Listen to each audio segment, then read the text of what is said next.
Welcome to another episode of Scrubs and Soy Sauce. Today is our first solo episode by me, Dr. Kev. This will be maybe not too long of an episode, or it might just be me blabbering about without anybody stopping me. So here goes nothing. This episode is going to be about how to be financially successful as a new intern. So congratulations to all the new doctors out there. Match day has just come by. So now is a celebratory period between, now you know what you're doing in July when you start residency, becoming a real doctor. So really take the time to celebrate now between the end of the year. So unfortunately for me, when I did that, it was during the peak of COVID. So I ended up just staying inside the room with Mickey quarantining. But take the opportunity to see the world before you start your real career. For those of you out there who don't know what's going on, basically how the US system works is after medical school, you match into the specialty of your choice. So for example, like surgery, dermatology, pediatrics, pathology. They tell you where you're going, and then you're going there for training for the next 3 to 7 years of your life. When you do that, you're still kind of a doctor in training. You're not going to be buying Rolexes or buying Lamborghinis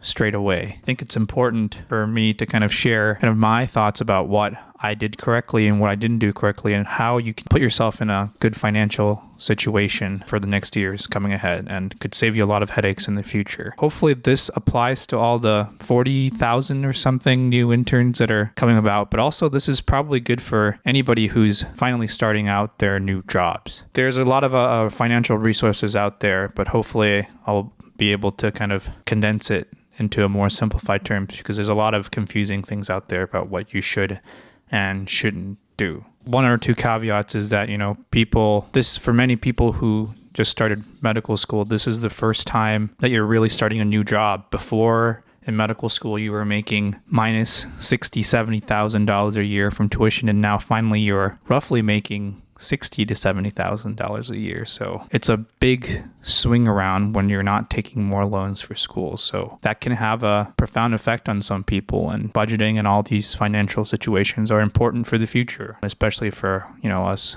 people who are probably in their late 20s, 30s. So yeah, let's get started. The first big topic that is on everybody's minds is how we take care of student loans. The average medical student has roughly $202,450 of loans when they finish medical school. That is quite a lot of loans. And to take into perspective, if they're by the government, they usually have about a 6% yearly interest rate, which is quite a bit. So to get those numbers in perspective, $200,000, is that a lot? Is that a little? If we divide those into monthly payments, if we wanted to pay someone back in 10 years, so 120 monthly payments, $200,000 with a 6% interest rates, you're going to have to end up paying $2,220 a month for 10 years. When you do that, you'll have to have paid an extra $66,449 from interest. So you'll have ended up paying about, $267,000 total. It is quite a large sum of money. There's a couple of things that can be overwhelming, but are a good thing for new residents to do, no-brainer things that they should do, currently right now before, they get started busy with residency. The number one thing is to consolidate all your loans, make sure you keep track of all the loans together in one place. And so there are government loans that you've probably taken out, and then there's non-government loans, and hopefully you can consolidate all of those into one place each. The second thing you need to consider is whether or not you want to refinance these loans. Right now, because of the government loans being no interest rate due to COVID and Joe Biden, it has saved me probably more than $20,000 of interest. So thank you, Biden. But that probably is coming to an end pretty soon this summer. So it is probably a really good idea to think about refinancing or thinking about what you should do with these loans. Just some pros and cons with regards to whether or not you should refinance or not refinance. By the term refinancing, it means if they're government loans, to change it to a different lender. This could be a private lender. You get a lot of messages from like Laurel Road, SoFi, or all these types of different organizations that offer lower interest rate. And then there's some pros and cons with doing that versus keeping the government loan. With these private loans that the companies, they're definitely offering you a lower interest rate. So if you're interested in trying to pay these off as soon as possible, that is a great reason to do that. They also have some deals, things like, they'll give you $1,000 off here or there, or minus like 0.3% off interest rate for certain things. So it is pretty competitive from that perspective. Again, a good way for you to focus on paying off loans faster. And usually their service is much better than the government loans because they're a private company. The caveat with doing that, currently the interest rate is paused, but there's other couple of things that you may qualify for with the public government loans that you may be interested in. The first thing is public service loan forgiveness, PSLF. That is, if you make monthly payments, doesn't matter what amounts, over 10 years, and you work for a nonprofit organization, so residency for the most part should count. If you do that, then they can forgive your loans over 10 years. And then to do that, you need to document every year that you've worked for a particular nonprofit organization. So that requires you to have a government-based loan. The second thing is income-based driven repayment programs. And I'll talk about that later. That can be qualified for if you have a government-based loan. And the other thing is with these government-based loans, there's definitely more protection. So like for right now, the loans are paused, but there's other, if you end up dying, it's less likely that your family members will have to pay for your loans. Or there's other liability things that are a little bit more lax with government loans. Basically, I think the key here is if you want to pay off your loans really quickly and you have the means to do so monthly, you should consider refinancing. If you're considering working for a nonprofit and you're going to be more slow in all of these things, consider the income-based, government-based loans. And so it kind of boils down to, are you going to make a lot of money really quickly and you want to pay it off quickly versus you might have a more slower trajectory of what's going on. So let's talk a little bit more about what are the other possible options. Let's say that you've consolidated. So let's go through the steps of what you actually need to do right now if you're just getting into an intern year in July and what you want to do. So number one is just get all your loans into one place. Figure out where your private loans are and wherever your public loans, federal loans are, and then try to put them all together. And then once you figure that out, the best thing to do as a new intern is to do the government loans as possible and put them in a income-based plan. So those are called IDRs. And the one that you probably most likely will be interested in is the repayee program. So your miles may vary. If you have a very nice spouse who makes a lot of money, this may not apply to you because it's based on your family income. But this repayee program is going to be very nice for at least for your first 2 or 3 years of residency, because it's based on how much money that you're making currently.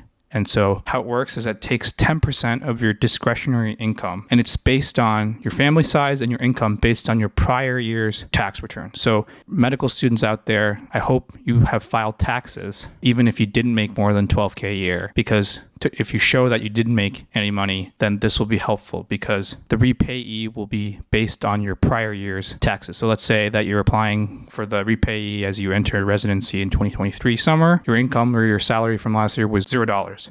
So your payment for those months is $0, basically. If you think about it, next year, it's also beneficiary because in 2023 as a new intern, you only have half a year of salary. You'll have your salary from July to December. So that is only, let's say you're making $60K a year in residency, which is probably around the average. That's only $30,000 a year. So your yearly salary is half of what it could be.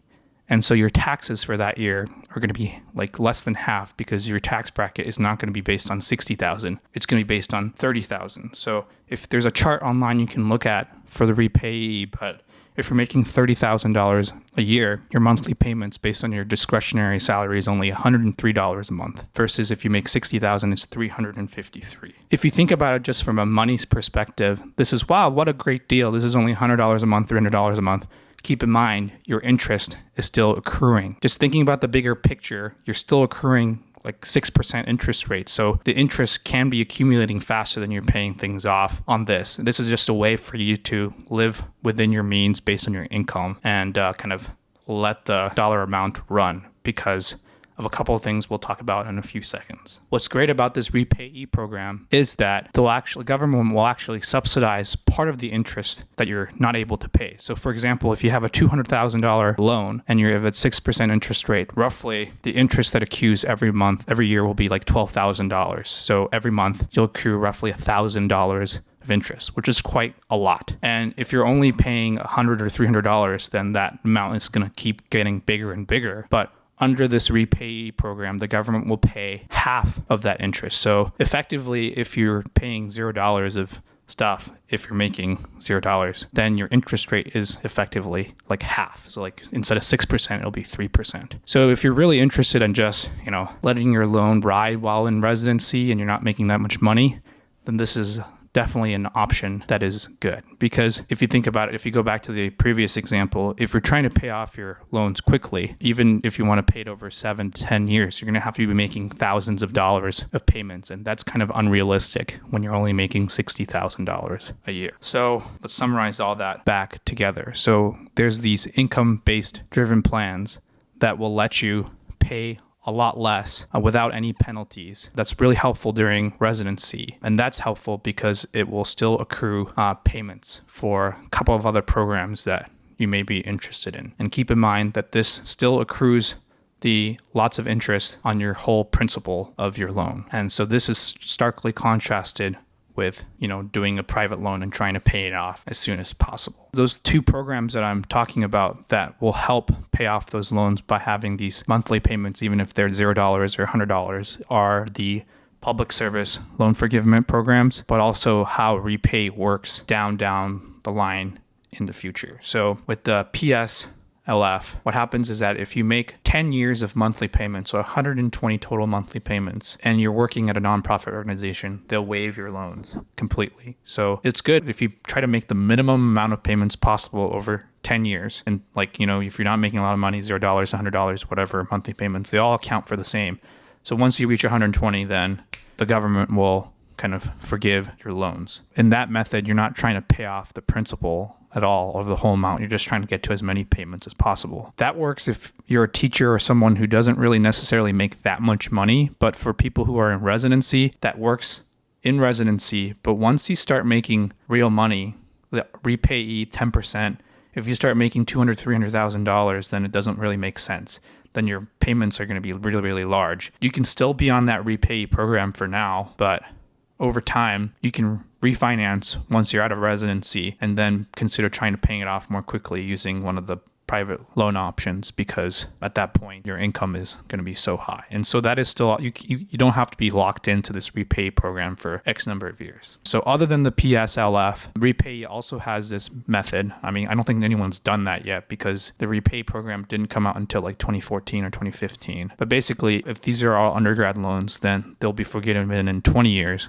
Or if they're graduate student loans, they'll be forgiven in 25 years. But you really want to think about the PSLF. That's probably one of the more reasonable options. So in summary, if you want to pay off your loans quickly, you're probably going to be in a shorter residency program and making more money. Consider just trying to pay it off as quickly as possible. So you want to maybe consolidate and refinance your loans. If you think about staying in academia and your residency is long, like a surgery program, you may consider just staying in one of those income-driven plans and then trying to qualify for one of these forgiveness programs. Okay, I think that is pretty much it for student loans. For the intern year, basically read up on repayee, sign up for the repay program, make sure that you file your taxes and do that, because we'll get down to budgeting a little bit later. It's not really possible for you to be spending $3,000 of your budget paying off student loans right now. Okay, that is topic number 1 covered. The second topic that we will cover is about retirement plans. It sounds a little bit counterintuitive where, we should pay off student loans first, but we should consider retirement. But a lot of these things are kind of really separate buckets, and you want to take advantage of some of the buckets that are offered on the retirement side. So for a lot of big universities out there, the first step is they have these matching retirement plans. Those are the ones that you definitely should be a part of. For example, my program has a 5% match, which means if I put in 5% of my current salary into these, this is a 403b/401k, they'll match it. So basically, I'm effectively doubling the money going into the pot. And this 403b is a pre-tax, so it hasn't been tax money yet, which we'll kind of discuss in a little bit. But basically, I'm donating 1/20th of my salary, 5%, but I'm getting back 10% because they're matching the 5%. So you should definitely do that. And that is manageable. You're only putting 5% of your salary. The second part that I really encourage everyone to try to get done, especially when they're not making that much money in residency, is maxing out their Roth IRA. I won't get it down into the details, but basically this is a method driven to increase your value for retirement in the future. And these are post-tax dollars. And for those who make less than $100 and something thousand, which is basically all of you who going into residency. And the limit last year or in 2023 is $6,500. These are post-tax dollars that you can put in to invest for mutual funds or whatever you need to do, which will kind of multiply since they're post-tax dollars. You don't need to pay tax on them. Then if they in 20 years, they can get balloon up really big and you don't have to pay taxes on them. So you should try to maximize your Roth. So the first year is going to be really hard because you only have half a year of salary to reach $6,500. So just try to put in as much as you can. And your university can help you with that, or you can sign up on Fidelity or Vanguard or anything, one of the big financial services. So over a year, it's only, like $540 a month to put into this retirement. And if you do it over 6 months, it's $1,000 a month. So I don't know if that's going to be realistic in your budgeting, but that can be really helpful to saving for retirement, maxing out your Roth, because post-tax dollars are really, really beneficial for residents, because the goal is hopefully in the future, you're going to make more money as an attending. You're going to make 5 times, 10 times, I don't know, not 10 times, but way more as an attending. And so paying taxes now while you're in a lower tax bracket for these dollars is much better than when you're trying to pay them up when you're in the 35% tax bracket. So getting as much post-tax dollars, such as the Roth right now, is very optimal. Anyways, those are kind of the two main aspects of what you should be doing with your retirement. Make sure that you know what sort of nice benefits that your institution is offering, such as the 401k, 403b matching, as well as trying to figure out a way through your budgeting to max out your Roth for now. The third thing is to make sure that you have all your finances set up correctly. So, there's programs such as Mint. For me, I use SoFi because they also have a very similar budgeting thing where I can see all of the dollar things that are happening to me all at once. But also, the main important thing is to make sure you have a high yield savings account, whether it's a savings or checkings account. Right now, you can get almost up to 4% interest in dollar amounts that you can just move around without penalties. There's things such as Marcus where you can get 3 point, I think up to 4% of interest on just dollars. And that really adds up rather than you just putting into a regular bank account where it's just sitting there. Every month you can get $10s, $20 for a couple $1,000s just sitting in your bank account. So make sure that you have that set up and putting them in a convenient place where you can, check it quickly, on your phone. Those things are all very, very helpful because, the one thing that I really did learn is that keeping track of your finances rather than just swiping your credit card and seeing where things are makes a difference when you're making financial decisions, such as buying things here and there. So I encourage you guys to try to explore some of those applications and how to be financially savvy at this current point. Finally, budgeting. I won't get into the details about that too much, but let's just do a little bit of a mental exercise about how things can be for you. So let's say you're making $60,000 a year. You live in California, so maybe your tax is a little bit higher. I did some math, plug it in. How much money you pay after you give it some to Uncle Sam, you end up with $47,000 over an entire year. And your monthly, how much you get back is roughly $4,000, a little bit less than $4,000 a month. The big things that you need to cover are rent, whether or not you have car payments, transportation, utilities, all of those things has to be covered by those $4,000. So if you can imagine going back, it's pretty reasonable to put $500 into a Roth account, right? $500. If you're paying roughly $1,000, $100,500 on rent, then you still have plenty of dollars to work with. And so there it is. Rather than having minus $4,000 a month from loans, you have this new budget from your salary. If you think about it, let's see, if you work 80 hours a week, how much is that? So $60,000 hourly rate. If you make $60,000 an hour, the hourly rate is $28.85. But if you work 80 hours a week, so that would be only $14.40. So still pretty minimum wage for residency. Yeah, with taxes, there's a couple of things that you can consider in your intern year to put on your yearly taxes for next year that you can do only one time. So you can Google these things, but there's a lifetime learning credit that can be applied one time.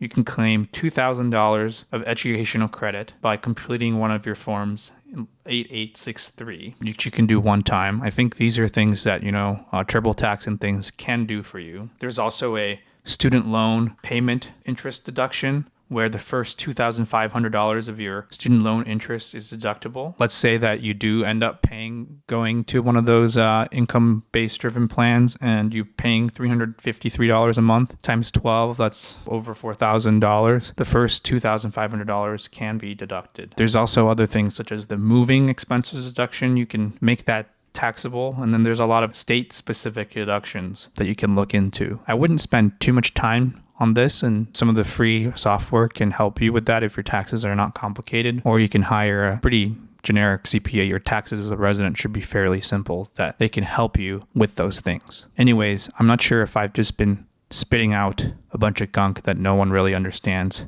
what to do, but congratulations to all the new interns out there. So TLDR, too long, didn't read. What you need to do as an intern currently is to make sure that all your loans are in one place. Number one. Number two, consider putting your loans into an income-based driven plan. Make sure you file your taxes. Make sure that you understand the difference between refinancing your loans versus using one of those income-driven plans. And number four, make sure you take advantage of all the financial retirement opportunities that your institution provides for you. And number five, have all the nice budgeting tools, have a nice bank account where you can really track how you are doing with your spending. So I am really passionate to talk about these things because a lot of people get really screwed. A lot of residents who've just graduated, a lot of attendings come back and said, oh, I was really, really irresponsible as a resident, or, oh man, I could have done this, could have done that. And really what financial decisions that you make currently when you're in your early 20s and 30s can really compound to how you do with your retirement and how the rest of your life, whether or not you have kids or those things. So you should really consider in these next couple of months to figure that out because it can make a lifetime difference. So that is my one note for you all, is to think about your finances now while you have a little bit more time and figure things out. My DMs are free if you have any questions or if there's other videos I can make on this topic. Happy to do so. All right. You all have a good day.